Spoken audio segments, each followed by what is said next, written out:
afternoon. I just watched Final Destination Bloodlines, and I have thoughts.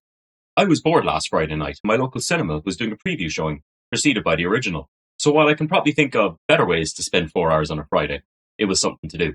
So no one watches these movies for the plot anyway, so I'm not even going to take that into account here. We're here for the gory deaths and the silly Rube Goldberg-like machinations of death, as one would normally expect from a Final Destination movie, although they killed off probably the most interesting character way too early on in the movie. Some of the scenarios were pretty good. The second death had some fun bait and switch moments, although, and this is probably thinking too highbrow for a Final Destination movie, it should have been one take, because it had the feel, but the cuts kind of annoyed me. I found the scenario in the hospital, while painful to look at, was hilarious.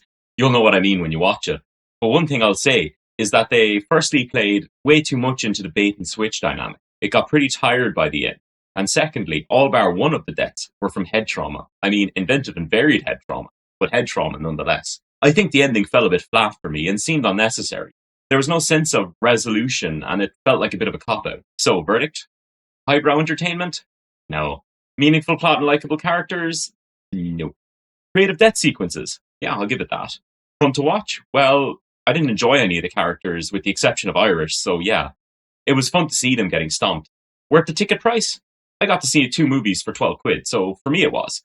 I'd probably wait until streaming though, and save money for a bottle of wine or a few strong beers while watching this, because that's when it would be most fun. Until next time.